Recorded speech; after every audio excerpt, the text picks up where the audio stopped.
Salve Maria. Então, nós começamos mais uma quaresma, né, graças a Deus. E a gente tem muitos temas, né, que são tratados na quaresma durante todo o ano, boas meditações. Mas um dos temas assim, mais importantes, infelizmente, é pouco falado, é o sacramento da confissão. Ele deveria ser ensinado durante o ano inteiro, nas catequeses, nas homilias, mas ele parece que é só lembrado na quaresma. E mesmo assim é muito pouco falado. Então eu queria fazer só uma comparação aqui hoje, só uma meditação sobre aquela parábola do filho pródigo e o sacramento da confissão. E quando a gente lembra daquela parábola do filho pródigo, a gente lembra sempre da misericórdia de Deus.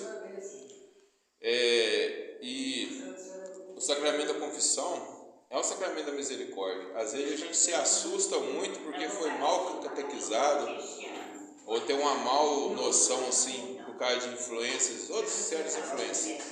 Então, quando a gente tem essa noção de que a confissão é o sacramento da misericórdia, a gente entende e vê a necessidade maior ainda de buscá-la. Então, todo mundo conhece a parábola do filho pródigo, né? O filho que vivia com o pai, pediu a herança dele e foi para o mundo e gastou tudo em pecados, né? E chegou a um ponto que teve uma crise de fome na região, né, que ele teve que trabalhar para um homem lá criando porcos, nem a comida dos porcos ele tinha. Então naquilo ele caiu em si, né? Caiu em si e pensou, não, na casa dos meus pais, até os empregados são tratados melhor que isso. Então eu vou pedir perdão a Deus, ao meu pai, vou voltar para casa e vou falar com ele. Se pelo menos ele deixar eu trabalhar de empregado, já está muito bom.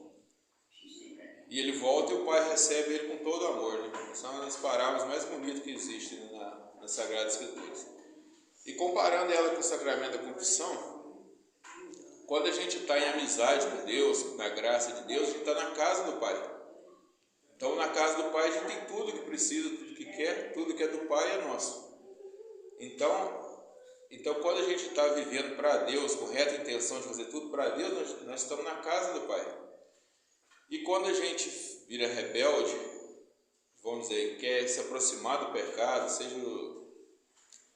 a gente tem muito aquela coisa do pecado mundano, mas o pecado às vezes entra dentro da própria nossa casa, né? Hoje em dia mesmo é televisão, internet, a gente deixa as coisas entrar na casa da gente. Então isso é uma vida mundana, não é só viver uma vida de bebedeira, festa e farra. É toda vez que você deixa o pecado entrar na sua vida, torna sua vida mundana. Então, essa coisa de você ir para o mundo, você está se afastando de Deus. Você está saindo da casa do Pai, pedindo a herança. O que é a herança que Deus nos dá? É a vida eterna. Você está jogando a vida eterna fora quando você vai para a vida de pecado. Principalmente os graves. Então, o filho pródigo esbanjou tudo, porque viveu na vida de pecado. Então, uma coisa interessante nessa parábola, a gente presta atenção. Por que ele caiu em si? Ele estava passando fome. Porque ele estava passando uma tribulação, uma cruz. E muitas vezes a gente não entende isso. Por que Deus está permitindo uma tribulação na minha vida? Uma cruz que eu estou passando. Muitas das vezes, na maioria das vezes, é por isso, para a gente cair em si. Que a gente está fazendo alguma coisa que está se afastando dele. Quando a gente passa por uma cruz, a gente acorda para a vida, vamos dizer assim. Muitas vezes a gente se encanta com as coisas do mundo. Eu vivo minha vida trabalhando sem parar, ganhar dinheiro, volta dinheiro, não paro para nada. Ou a minha vida é festa para um lado, festa para o outro, é esporte, diversão, internet. Fica naquela roda, não presta atenção em Deus. Agora quando você fica doente, você esquece tudo. Nada mais tem muita importância, você quer? Mesmo não sendo doente, ou dificuldade financeira, doença de outra pessoa da família, qualquer problema, você cai em si. Então muitas vezes Deus permite essa tribulação, eu cair em si e guardar. Não, eu tenho que voltar para Deus, perto dele eu ver essa tribulação. Então esse é o cair em si. Então o filho pródigo pensa, não, ele se arrepende, cai em si, falou, pedir a Deus, perdão a Deus e ao meu pai. É o arrependimento. O arrependimento é necessário. Deus quer perdoar a gente até no último segundo, mas é necessário o nosso arrependimento. Até eu expliquei uma vez que o autor perguntou, o que é o pecado contra o Espírito Santo? Eu não querer o arrependimento. Deus chama, mas se eu não quiser arrepender, não tem como dar o perdão. essa questão, por exemplo, o filho pródigo, talvez se ele não estivesse passando fome, talvez ele ia ficar naquela vida lá, tem que comer aqui, eu vou continuar na porcaria aqui. Mas ele caiu em si por causa daquela fome, ele se arrependeu. Então ele pediu perdão a Deus, ao pai dele, porque existem pecados que você ofende a Deus diretamente, e às vezes você ofende a Deus ofendendo o outro. É os 10 mandamentos, né? Os 3 primeiros mandamentos são pecados diretamente contra Deus. Os outros 7 são pecados que a gente comete contra os outros, mas ofende a Deus também. Então, nesse voltar para casa, que é o pedido de perdão, primeiro o perdão pessoal, que peço diretamente a Deus, mas Deus nos deixou o sacramento da confissão por causa disso. Infelizmente entrou muito na mentalidade das pessoas esse pensamento protestante, eu me confesso direto com Deus, ou um pensamento mundano assim de que pecado é só matar e roubar, o resto está tranquilo, mais ou menos assim, passando a mão na cabeça, a gente mesmo. Mas então a gente tem que ter a sacramento da confissão, lembra a gente da humildade 2 vezes, né? A gente se pergunta, por que eu tenho que confessar com um padre se ele é uma pessoa pecador como eu? Primeiro, Deus instituiu desse jeito, então tem algum motivo. A gente tem que ser humilde. Durante 2000 anos a igreja ensinou isso, então tem algum motivo, não é do nada. Jesus falou para os apóstolos: aqueles que vocês perdoarem os pecados estão perdoados, aqueles que vocês reterem estarão retidos. Um dos motivos por isso é porque é para a gente ser humilde, porque é vergonhoso, é humilhante chegar na frente do padre, falar para ele tudo, é humilhante. Então, eu já falei até instruções aqui sobre a virtude da humildade, Fernando, em dezembro.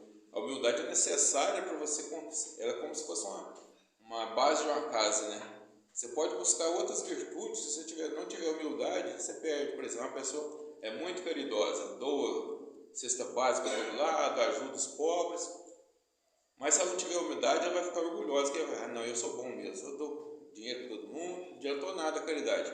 Então, toda virtude que você faz, ela tem que ter humildade por baixo. E uma das coisas que mais te faz buscar humildade é o sacramento da confissão. Você tem que se humilhar aí na frente do padre, falar as porcarias que você fez. Então é humilhante, é vergonhoso, é para isso mesmo, para você se rebaixar o seu tamanho, do que a gente se acha demais. Então, esse cair em si e voltar ao sacramento da confissão, essa volta para casa do filho pródigo. E o filho foi na esperança de talvez o pai dele desse um empregozinho lá para dar comida. O que o pai fez? Abraça ele com todo amor, faz festa, dá os presentes todos. E Deus é assim. Ele só quer o arrependimento para a gente voltar para casa. É claro que Deus não esquece das coisas, porque Deus é onipotente, mas é como se ele se esquecesse. Você começa do zero de novo. A igreja ensina isso. Quando você comete um pecado grave, é como se você volta a zero. Mas se você volta ao arrependimento sincero, você volta com aquelas graças todas que você tinha antes. E até uma coisa interessante, a gente usa muito aquela passagem bíblica assim, né? Tudo posso na Deus que me fortalece, né? Ouvi um padre explicando essa frase assim, todas as coisas concorrem, né, para aqueles que amam a Deus. Concorrem sim, mas concorrem na medida de que eu amo a Deus. Então isso depende muito do meu estado que eu estou em graça com Deus. É mais ou menos assim, vamos dizer assim que eu estou em pecado grave, né? Eu não estou em amizade com Deus, é como se eu tivesse zerado em graça. Então a graça que eu vou ganhar no arrependimento é como se eu chegasse ao nível 1. É só a graça de eu sair do pecado. Essa é a primeira e mais importante. Agora, se eu já estiver numa vida assim, buscando sair do pecado, vamos dizer assim, que a graça está em 1, quando eu peço uma graça, ela vai para 2, na próxima 3, ela vai aumentando muito rápido. Então, vamos dizer que eu preciso de uma graça muito grande, a graça nível 10. E se eu estiver longe de Deus, eu não consigo ela. A graça que Deus vai dar primeiro vai ser a graça de sair da vida de pecado. Depois que você vai aumentando assim. E só para terminar, o sacramento da confissão é a doutrina da igreja de 2000 anos, ela é necessária para perdão dos pecados graves. Eu não consigo ser perdoado de um pecado grave se eu não me confessar. Essa é a doutrina da igreja, ensinou, por mais que o mundo diga outra coisa, mentalidade protestante dentro da igreja diga outra.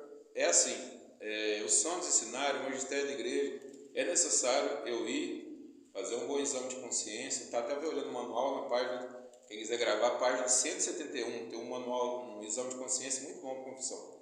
E hoje em dia todo mundo tem internet, pesquisa da internet também tem uns melhores itens. É só ler, se ver o que eu fiz de errado, o que eu não fiz, se arrepender. É uma coisa também, a gente tem muito de padrão da gente dizer o que é pecado. Quem diz o que é pecado é Deus, porque eu ofendi dele. Por exemplo, se uma criança chutar minha canela, eu me ofendo, eu sei que é uma criancinha. Agora, se um adulto chutar minha canela, eu me ofendo. E eu que me ofendo, porque eu sei o nível. Então, a ofensa, quem sabe é Deus, a ofensa. Então, quando a igreja diz o que é pecado e o que não é, porque aquilo ofende a Deus, objetivamente. O único modo que a pessoa, vamos falar o mais sério, a pessoa em estado de pecado grave, que morre em estado de pecado grave, ela não se salva. Isso é o mais grave. Então, se a pessoa está com pecado grave na consciência, sabe que tem que buscar a Deus o perdão e morre nesse estado, ela não vai para Deus. Então, por isso que é necessário a gente não brincar com isso. É muito sério. Só existe um modo de você se arrepender do pecado grave sem o sacramento da confissão. É uma misericórdia de Deus, mas num caso muito raro, chama-se contrição perfeita. É quando a pessoa tem um arrependimento sincero, ela tem vontade de confessar, mas não tem um padre para atender ela, mas não por culpa dela. É porque realmente não tem padre. Mas a situação assim, por exemplo, você está na Amazônia, num lugar que só vai padre uma vez por ano, na China, naqueles países muçulmanos lá que quase não tem padre. Agora, por mais que a gente tenha nossa dificuldade aqui, de um jeito ou outro, o padre tem ali, tem nas paróquias. Há um caso também muito próximo que a gente aconteceu, foi durante a pandemia, né? As igrejas fecharam, a maioria não tinha atendimento, então não era culpa da pessoa. Às vezes a pessoa está arrependida, queria buscar, mas realmente não tinha. Até o Papa falou muito sobre isso na época. Então, só que a gente não pode brincar com isso, falar assim, não, vou deixar me confessar mais pra frente, vou deixar assim, quando eu ver que eu estou assim, às vezes eu estou numa situação perigosa, eu vou fazer uma contrição. Mas eu já vi padres falando que esse ato de contrição perfeita ele é muito assim, difícil, você conseguiu, então o correto faz o que a igreja está mandando, vai na confissão, se arrepende e confessa. Por quê? A gente fica muito se alongando, a gente não sabe quantos casos infelizes a gente está vendo de acidente, morte em carro. A pessoa saiu para casa para resolver essa coisa e não voltou. A gente não sabe. Esse ano teve um mutirão de confissão agora. Esse ano a gente está tendo uma graça, está tendo confissão em todas as comunidades. Toda comunidade vai ter um dia, ontem teve o Santo de Virgem de manhã cedo. Aqui também teve quinta-feira. Então, aí teve um mutirão paroquial. Mas se você olhar no calendário de matriz, então, esse foi uma parte do mutirão paroquial. Mas além disso, em cada comunidade da paróquia vai ter um dia dela também, para quem quiser ir. Está lá, por exemplo, Santo de Virgem, foi ontem. Então, a gente não pode deixar passar essa questão, porque é uma coisa muito séria. Às vezes a pessoa tem aquela mentalidade, nossa, o pecado grave só me afasta da comunhão. É um mal muito grande você ficar se afastado da comunhão. O pior disso é você se morrer nesse estado. Aí não tem volta. Na verdade, a gente não sabe a hora e o momento, né, Thiago? Porque o pai que tinha um tio, ele tinha amante a vida inteira. Mas ele era uma pessoa religiosa, rezava disso tudo. Aí, de uma hora para outra, a moto bateu e matou ele. Quer dizer, ele teve tempo. Então. É isso aí, eu estou lembrando disso, que é isso aí que você está falando, né? Eu já, tive conversa diretamente com o padre, ele conta essas histórias direto. O padre batendo até agora, meu filho, vão resolver sua vida, vão resolver. Passou. A pessoa brinca, né? Brinca, é uma coisa muito, muito séria. Enfim, é mais ou menos isso. Eu queria meditar